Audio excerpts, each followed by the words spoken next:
Hello everyone, আজ পয়লা বৈশাখ। পুরী থেকে যে জগন্নাথ মহাপ্রভুকে এনেছিলাম, মা এখন জগন্নাথকে ঘাগরা পরিয়ে দিচ্ছে। তারপর সকালে ব্রেকফাস্টটা করে নিই পরোটা আর আলুর দম দিয়ে। আর মা যেহেতু আজকে ঠাকুরের কাছে ব্যস্ত, তাই ভাবলাম যে আজ আমিই চিকেনটা করি। অন্য সময় তো করি, বাট পয়লা বৈশাখ আমি কখনোই করিনি।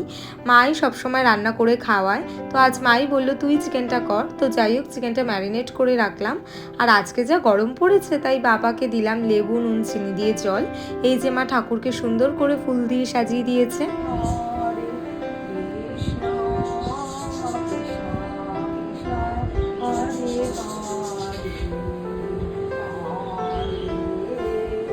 তারপর আমি চিকেনটা রান্না করে নিলাম। আর আজকে অন্যভাবেই চিকেনটা করেছি, যেহেতু পয়লা বৈশাখ। চিকেনটা হয়ে যাওয়ার পর তারপর স্নান করে দুই বোনে নতুন ড্রেস পরে নিয়েছি।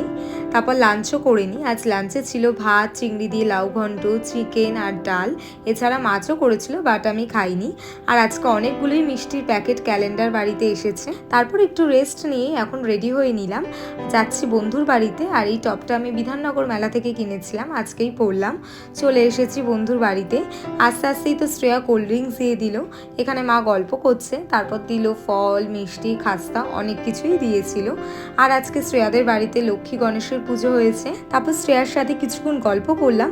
আর যাওয়ার সময় শ্রেয়া আবার মিষ্টির প্যাকেট দিয়ে দিল।